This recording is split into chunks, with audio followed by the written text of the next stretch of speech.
Hi, I'm James. And I'm Anthony. And this is Words and Numbers.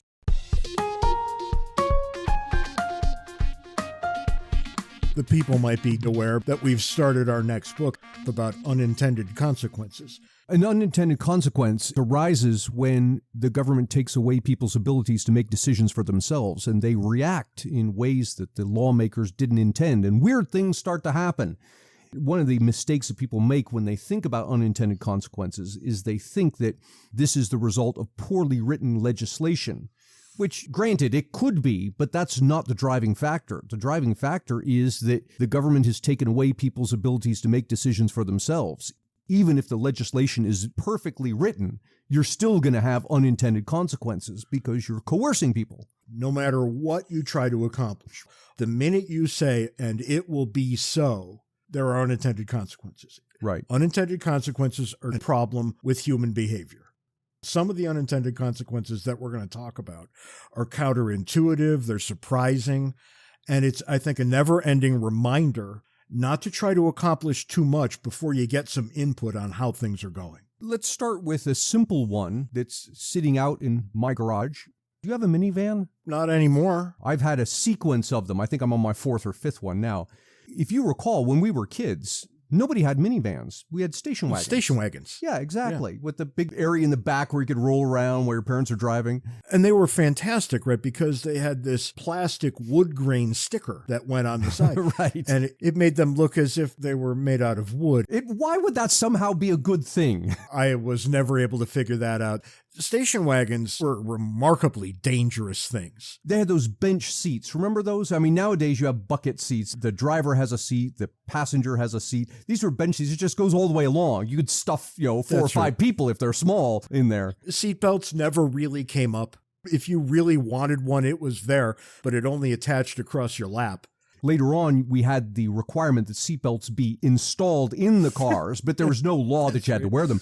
And so, if you're getting together with a bunch of your friends, your mother's going to drive you all to the pool or Cub Scouts or whatever it is. You've got 5 guys in the back of the station wagon. I don't mean the back seat. I mean like the cargo area rolling around back there. That's just what people did. And I can't impress upon people how ridiculous our behaviors were. I remember we had to go out with a friend's father, and our 2 fathers were inside the front of a pickup truck. And my friend and I were in the back, in the open air, kind of hanging out there. And we decided that it would be a particularly good idea to lay on the cabin with our hands stretched out before us. Superman. So we could feel like Superman. Right. That's exactly right. And here we were, 2 morons laid across a truck cabin. There was no way for us to come through this unscathed. Right. And what happened? The guy who was driving slammed on the brakes, and we ran the risk of tumbling right over the front of the truck into its path. And nobody thought that this was particularly weird. That was just life back then. But interestingly, while we no longer have station wagons with us, it's not because of any of the reasons we were just talking about, the safety issue. It's an unintended consequence of CAFE standards. That is, the regulations the government put in place that says that cars have to have a certain mileage to be sold in the United States. What's interesting about this is the CAFE standards, the mileage standards, don't apply to individual vehicles. They apply to the fleet. So if I'm Ford and I'm producing a whole bunch of cars, as long as the average of these things is above whatever the standard is, certain miles per gallon, I'm good. Well, here's the problem. Station wagons got horrible mileage. We had one that got, I'm not kidding you, James, 9 miles to the gallon. I was going to predict 8. That just seems right. Yeah. And so all of a sudden, American car manufacturers are faced with this problem of one of their major lines, the station wagons, get such horrible gas mileage, it's pulling down the average of their fleet. They're not going to be in compliance with the CAFE standards. And so what happens? This is the unintended consequence. American car manufacturers stop producing station wagons. Now, of course, there are people who want station wagons. You got a big family or kids or whatever. They start producing minivans instead. Why the change? Because under the law, minivans weren't cars. They were trucks. And so different standards applied to them. And so all of a sudden, the average mileage of your fleet of cars goes up because you're no longer selling this low mileage car. You're selling a low mileage truck instead. The day child number 3 showed up on my doorstep we were out buying a minivan. Oh, yeah. Because you couldn't fit 3 child seats across the back in a normal sedan. So any family bigger than 4, minivan was probably the only answer left. So here we have an unintended consequence. The law did not set out to destroy station wagons and replace them with minivans, but it was an unintended consequence of manufacturers and consumers reacting to the fact that the government has now told them they can only drive vehicles that achieve a certain mileage. To get more into James, buy a copy of our excellent book, Cooperation and Coercion. You can find the paper and electronic versions on Amazon and the audio version on Audible. If you'd like to support Words and Numbers, make your way over to patreon.com/wordsandnumbers, where you can contribute to our podcast-making habits. If you'd like to schedule us to come speak at your event, be it corporate or educational, or have James officiate at your wedding, send us an email at wordsandnumberspodcast@gmail.com. James Stacey Taylor joins us this week. James is Associate Professor of Philosophy, Religion, and Classical Studies at the College of New Jersey. He has written numerous research articles for, among others, the Journal of Medical Ethics, the Journal of Medicine and Philosophy, the Journal of Philosophical Research, and Social Philosophy and Policy.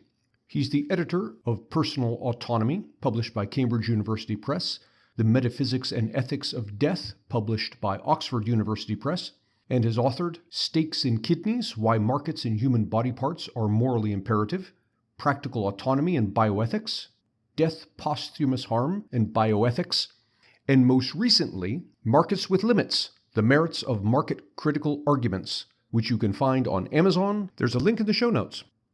James joins us for a 2-part episode in which we discuss the fact that people have intense emotional reactions to buying and selling certain things. Among them, for example, sex, body parts, and votes. James joins us to ask the question, is it possible that markets shouldn't or can't handle these things? James, welcome to Words and Numbers. The astute listeners will remember you as a previous Words and Numbers guest. You came on to discuss repugnant markets. Why don't you give us the 2-minute version of the half-hour thing that we did last time? What are repugnant markets and why do I have to care? Repugnant markets are markets for things like kidneys, sex, blood, votes. Markets that a lot of people think are problematic in some way, either because they think that they'll lead to exploitation, or they're worried that people will be buying who are wealthy and people will be selling who are poor, or they're worried that it's just not the sort of thing that people should be actually giving away or selling. So somebody might say, for example, Elizabeth Anderson, but we shouldn't have markets in surrogacy arrangements because a woman renting her womb to somebody else is immoral. Anderson claims we shouldn't have markets because we shouldn't have surrogacy at all. And you came in and you defended, if I'm remembering correctly, every single one of these markets. Because I'm a wicked person. Well, let's put that off to the side. That may actually be true.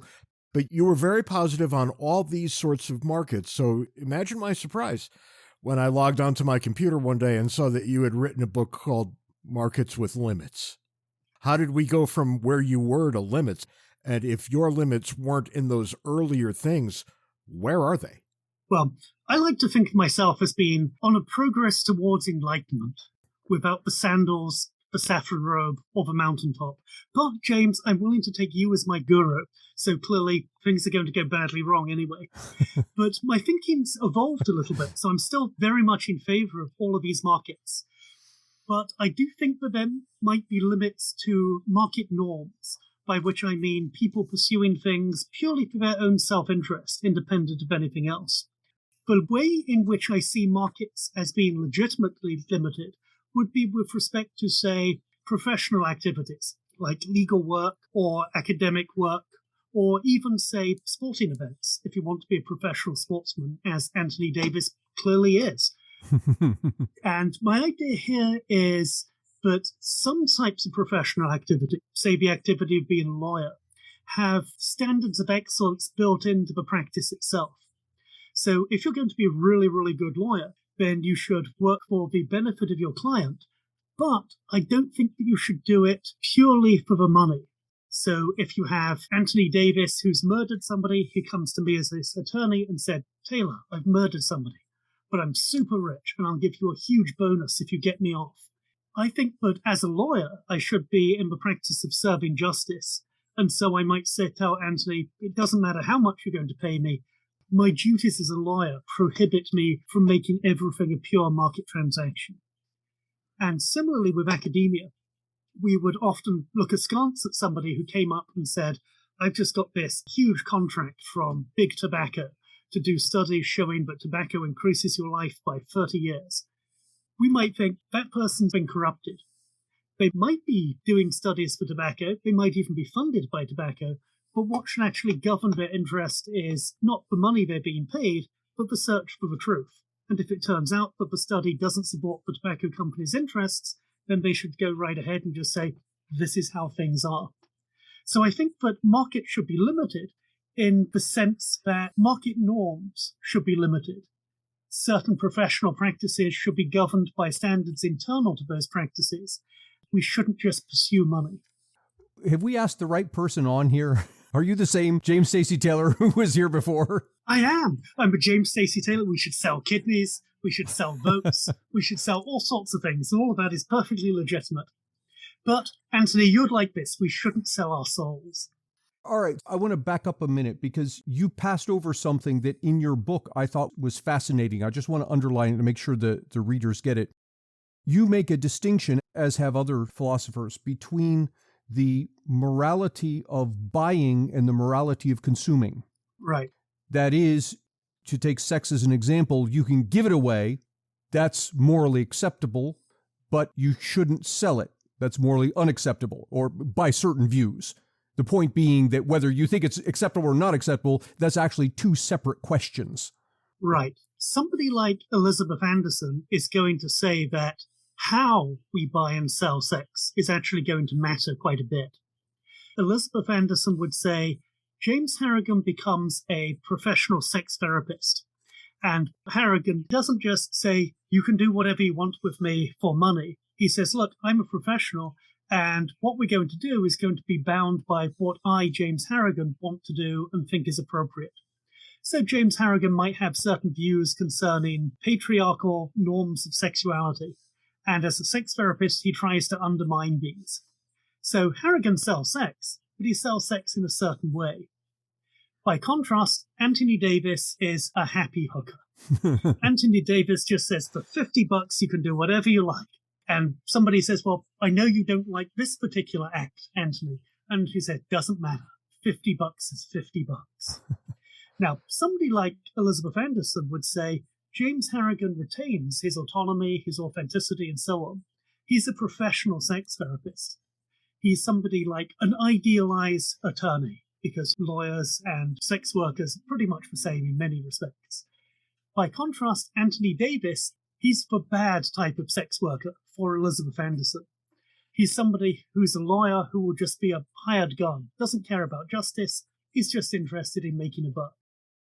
So some philosophers might say there's a distinction to be drawn here. How sex is sold matters. Okay, so we've got three things going on now. The question of the morality of the object itself, the question of the morality of selling the object, which is a separate issue, and the morality of how the object is sold, which is now a third issue. Yeah. And the first one, which is, are there some things which you cannot buy and sell? My suspicion is almost nobody takes the position there are some things that cannot be bought and sold. Instead, a lot of the action focuses on how things are bought and sold and in what situations things are bought and sold. Let me back you up a minute, because I'm as staunch free market as they come, and I would say that there are things that should not be bought and sold, and I'll give persons as an example. So think about slavery.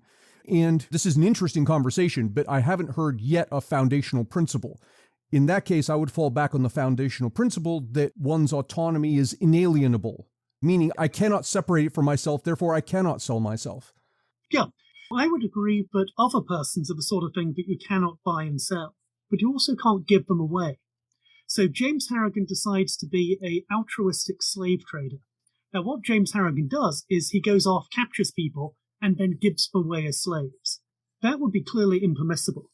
So what we're focusing on is an objection not to the selling of slaves, but to the practice of slavery. It doesn't matter if James Harrigan gives them away or sells them. It's wrong to enslave people.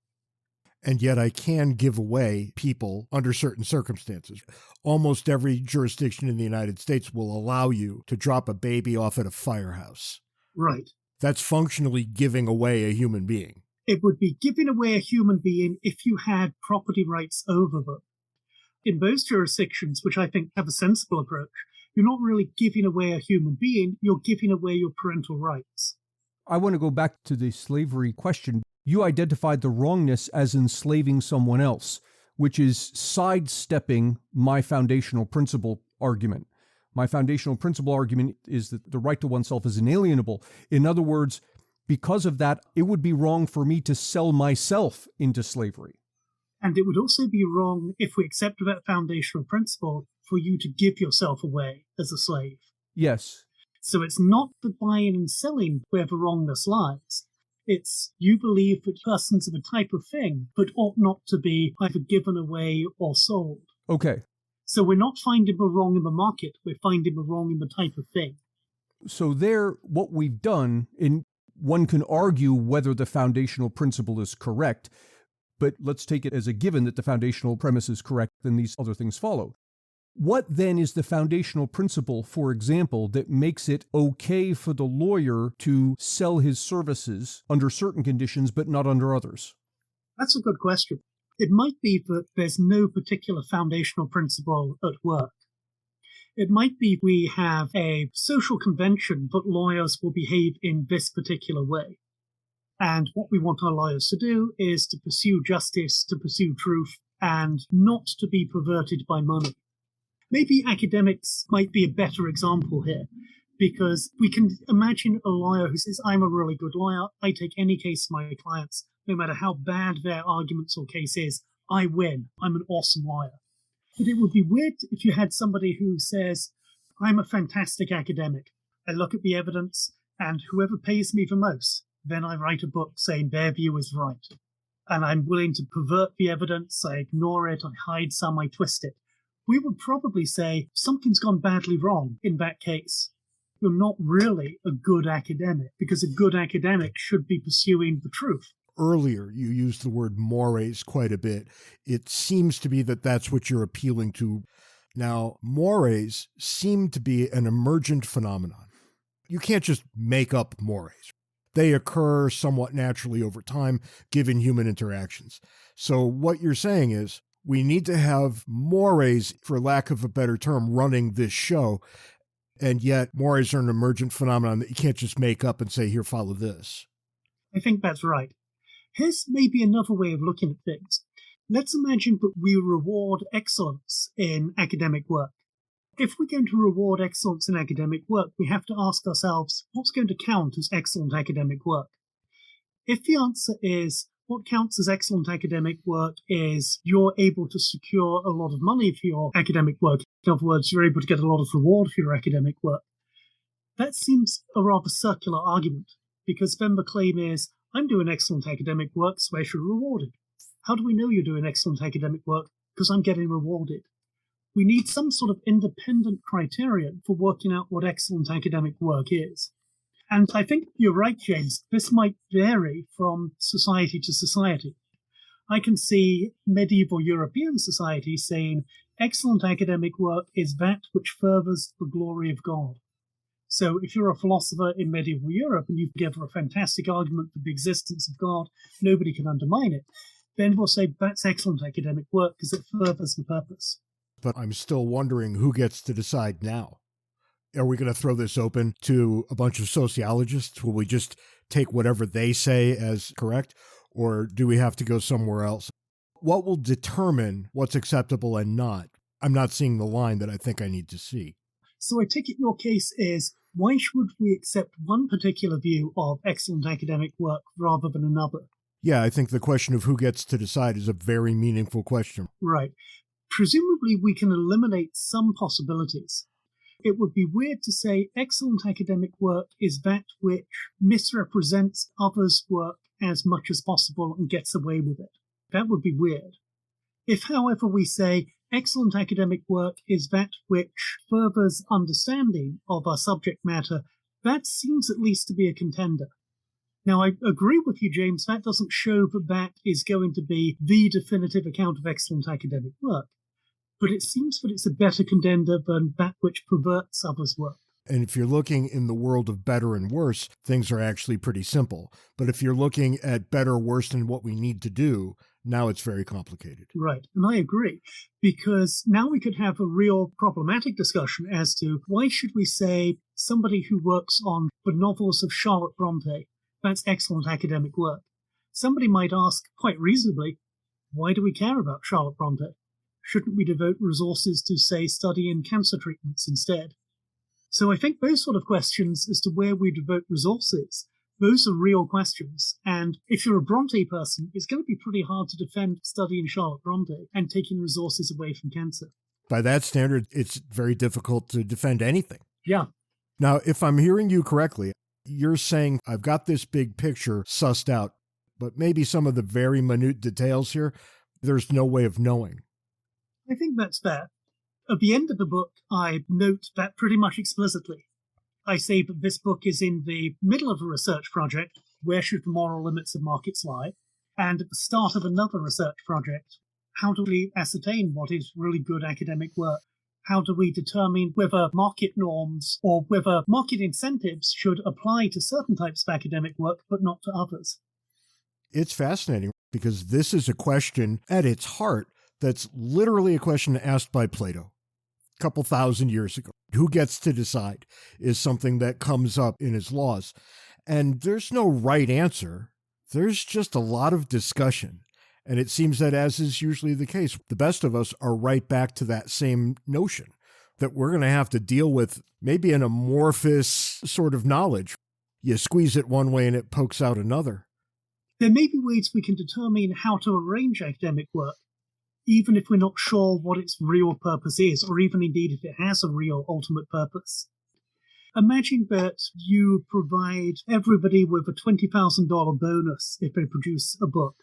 There's no limit to how many $20,000 bonuses you get. Are you going to check your references and write carefully and thoughtfully, or are you going to pump out those puppies as much as possible? Very short books. Yeah, very short books. That's right. So they'll sound like this. They'll just be popping out. That is correct. So one of the concerns that I had is maybe we should look at how we incentivize academic work. If we have short-term horizons, Britain did this with its research assessment exercise. You had to submit your CV every year, and you've got a certain number of points for however many publications you have. If you have short-term horizons, you might incentivize people to write quickly and more carelessly. So it might be better to have medium-term horizons or longer-term horizons. Or maybe we just say, just put up your 2 best publications, and we're going to check them for accuracy. This is exactly the problem I think that the Academy has, because we end up hiring very young people, actually, for these jobs. And in order to keep those jobs, they have to publish a lot, but they're not old enough, not experienced enough to publish anything worth reading. I want to hear from 50-year-olds, not 30-year-olds. We've turned that on its head. I'm not sure there's a better way. I just know that this way is lousy. I agree. My suggestion runs into the problem of what do we do about the sort of arms race for young academics? Because there's few academic jobs. Even somewhere like the College of New Jersey, which is mainly a teaching school, we're going to look at your publications first. So everybody knows to get an academic job, you've got to publish a lot and in really good journals. But that's give people an incentive to cut corners, not to check references, not to do their homework properly, to have spectacular novel theses rather than mundane, boring theses, which aren't going to get published as much. I think we're missing an important component here in the incentives, and that is that the university's accreditation is a function of the number of publications its faculty has, and in turn, the university's ability to attract students is a function of its accreditation, and the accrediting bodies are basically a government-protected guild. Is it the case simply here that this is not an instance in which markets can't work, but one in which markets are being prevented from working? I'm always willing to lay the blame at the feet of government, so I have some sympathy for that. Maybe we should just have private accreditation bodies, or even no accreditation at all. For listeners who are up on this, the accreditation bodies in higher education are private. However, they are protected by the government. It's very difficult to come up with a competing accreditation body. I want to shift the gears for a minute, yet stay on the same topic.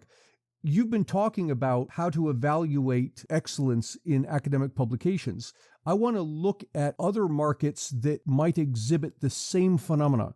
For example, art. Do we not have the same problem in art? I think we do. And yet we leave it to the market. Do we leave it to the market? I'm not sure, but it's a genuine question. It's not a leading question. Oh, same here. This is beyond my expertise. I'm not familiar enough with the art market to really say anything, but my limited understanding is the art market functions not so much to identify excellence, but to identify things which could be held to be excellent. Right. Anticipating someone else's valuation of excellence. Yeah. And that's interesting because that's the same phenomenon that goes on in the stock market. If I'm a short-term investor, I don't care whether the stock is valuable. I care whether you think it's valuable so I can unload it on you tomorrow. But could there be a complication here in that art investors might look to art sellers to be told where to go? I suppose that happens in the stock market as well, though, with stockbrokers. Sure. I'm kind of left wondering if it weren't for example, the accreditation machinery that's in place, if we wouldn't be having this discussion, that academic publication would be market-driven in the same way, with the same warts and same beauty that art or stocks are driven. Possibly. And I even give an example in the book of how we can imagine an alternative America where market-driven academics turn out to be much better than our current system of academics. So you have a consumer body who loves really high-quality academic work. They're really concerned that it's accurate. They're concerned the references are excellent, and they're willing to pay for it. Right. And if somebody turns out that they're producing sort of shoddy work, references are bad, and so forth, then they lose market share really quickly. So there we could have a market-orientated approach which would have very careful, excellent academic work. And James, I think, is going to point out that I've used the term excellent academic work because I'm smuggling in my own particular conception of what that might look like. That seems right. Sort of really accurate and novel. That seems exactly right. Yep. I'm not saying I wouldn't do the same thing. Right. Because we could have a market for academic work where not so good academic work rises to the fore. We've had that for decades. Go look again at the output of any sociology department. If that doesn't cinch it for you, go look at the English department next. Look at some people who are popularizers of academic work, whether it be philosophy, English, or popularizers of, say, physics. Often they're not well regarded by their peers, but they're very, very successful. We appear to have this emergent evaluation process in social media. In economics, someone will say something, and all of a sudden there's thousands of people who disagree with the person who are trying to fact check, and then coming to other economists like me saying, do you think this is right? And I have to go and figure it out. And I have an incentive, a market incentive, to do the research well, to say, yes, what he's saying is correct, or no, what he's saying is wrong, and here's the truth, because my reputation now is based on that. I'll get more hits and more likes and more follows if I'm right and fewer if I'm not. So, Anthony, would you say that we should judge how good an economist is by looking at their social media following? Well, that's an interesting question. I would imagine that short term, you can't tell anything. Long term, I would imagine that there is a correlation. Would you say the same for other disciplines?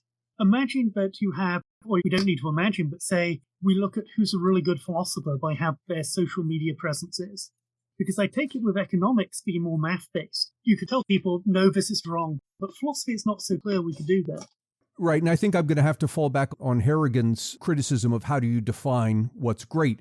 In fact, I'm going to have to back off of what I said earlier. I think that the social media hits, if you want to think of it that way, are correlating maybe not with the quality of the economic work itself, but with the quality of the combination of the economic work and the ability to communicate it well.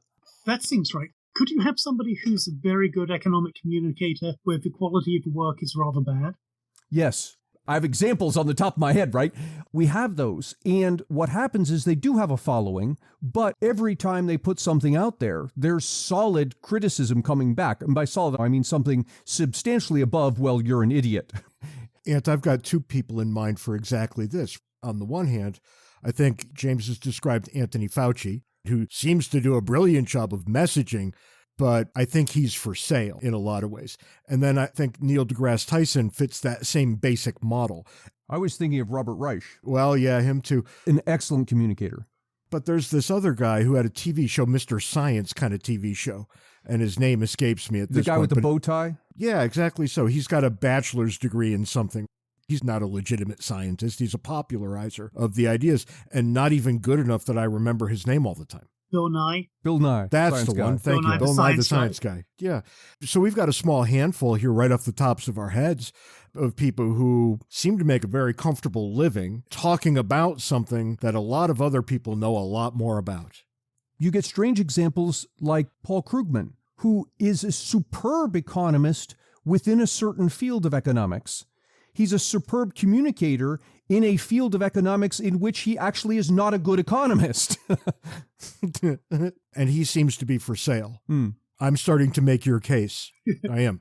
Because we all know people who are available to the highest bidder and who are happy enough to bend their findings to meet what people want. Yeah, I think on this point, I'm very clearly making your case all of a sudden. James, you might be in agreement with me, but it's going to be pretty hard to actually nail down and give necessary and sufficient conditions for what counts as a really good philosopher or a really good economist. But we could say that there might be perverse incentives at play in academia and every other field, but we should be wary of. And I think that runs counter to my original thought, which was, okay, we've got to have these high-minded standards and people have to buy into them just as a foundational issue. That sounds good when you started talking about lawyers and professors, but I go down that chain until I get to Taco Bell employees. And I'm not sure that the same thing works. So it might not be universalizable at all. Let's just say I have unformed opinions by the time we get to that point. Right. So it might be that in certain fields, we would want people to produce results that aren't simply driven by who will pay me for this particular result. But in other fields, say the person who works at Taco Bell, we're perfectly happy for somebody to put together a taco however somebody likes it, because we think excellence in taco making really is satisfying customer preference. And what's the difference anyway? With the Taco Bell, you're in a position where each individual consumer is capable of judging well the quality of this thing. And we may disagree. You may like the taco, I may not, and that's fine. This is not that I'm wrong and you're right. We actually have two different tastes here. But when it comes to something like academic research, or even art for that matter, it's not entirely clear to each and every person that this is high quality or not. They've got to take an expert's opinion on this. And even the expert opinion. Right. Which one are you going to take? Because the experts disagree significantly, and a layperson isn't going to know which of the many experts to turn to. Is it then a preponderance of the individuals? Is it a relative thing? Well, this guy has this many and this guy has this many, so let's go with the guy who has more. But notice where we are. We're now talking about a product for which the general consumer cannot come up with some valuation. Right. Now, there are other products like that exist in market environments. For example, somebody sells me a toaster and says this is a safe toaster. It's not going to kill you. I'm not an electrician. I'm not an engineer. I don't know. But there's a market opportunity for Underwriters Laboratory to come along as a profit-earning entity and to evaluate that toaster and say, yes, indeed, it's safe, or no, it's not. And if it is safe, we'll put our stamp on it. And Underwriters Laboratory has a profit incentive to do that evaluation well, because the toaster company won't pay for the underwriter's stamp of approval if the toaster company thinks that I, the consumer, don't trust Underwriters Laboratory. So is it possible that if you left the academic market, left the art market, left the lawyer market alone, that something like that would emerge, a market solution to your problem? Possibly. But what I'm hearing you say, Anthony, is what we really need is an underwriter's laboratory for academic work. Yes. And presumably it's got to be one which is driven by the profit motive, where the profit motive is linked to its doing its job well. Yes. Because one of the worries that I have with contemporary academia is we have a system of peer review, but referees have no incentive for doing a good job whatsoever. In fact, you've got a disincentive to do a good job. You submit a paper to the Journal of Higher Economics, which I've just made up, and James Harrigan's going to referee it. Now, James Harrigan doesn't get paid for refereeing. He doesn't get any real advantage for doing a good job or a bad job. So James is probably going to do a pretty crappy job. He'll read through your paper. If he doesn't agree with it, he might find reasons to reject it. He's not going to check your references or check your sources, because that's really time-consuming. So peer review, as it's practiced, really doesn't have any proper incentive for referees to do a good job. We might be better off with a sort of underwriter's laboratory, where you have a company where journals send papers to the company, and the company hires people to actually check them and do a good job. And then the journal can say, look, all of our papers have been fact-checked by the Harrigan-Davis Laboratory of Fact-Checking. And so we're back to this government intervention problem. We don't have for-profit peer review process because there's no financial incentive. Right. And there's no financial incentive because it's the accrediting bodies who decide that journal publications are good, and these particular journals are good and these ones aren't. And they aren't subject to market forces because they're protected by the government. Yeah. Yeah, I'm much more comfortable in my original position, which is that this is not a market failure problem. This is a government failure problem. I'm not opposed to that conclusion. I think the three of us are in heated agreement over this. And what I actually suggest is maybe what we should do is pay referees. We have a bounty system for referees. In order to get referees like James Harrigan, James isn't lazy, he's just rational and self-interested. Doing a good job refereeing, no value to him. But if we maybe pay him for every error that he detects, then James is actually going to start checking manuscripts much more carefully. Now, in response, Anthony, you're going to do a better job of making sure your references and your claims are actually accurate, especially if we require you to pay James for every error that he detects. Well, that'd be great. It would. God, I'd be rich. If Anthony paid me for every one of his mistakes I've found, we'd be rich right here. But notice something interesting here. If indeed there were a way that we could turn all of this over to the market, I think we would end up in a situation that colleges and universities don't want to be in. And that is to discover that research doesn't matter at all. That is, their ultimate consumer, the students, have no interest in this. That might well be the case. I have one thing left to say about refereeing, I guess, but to me it would be fascinating if that were no longer anonymous. I think everybody should know what everybody thinks. People would behave better on the refereeing side if they knew that this wasn't going to go to their buddy at the journal who sent it to them and he'll just put it in a file and nobody will ever know. I think if you had to send the referee reports to the author along with name, everybody's behavior would get a lot better. And conversely, what we could have is a system of publication which is anonymous. We divorce merit-based promotion and so forth from publication, put it onto maybe excellence in teaching. Allow publication, but have publication be anonymous. Doesn't that remove almost all the incentive to publish? Yeah, it does. Except for people who are really interested in the subject matter. Sure. And want to have a good reputation. You'll have a lot less effort spent on research, which is just purely to get promotion, to get tenure, and so on.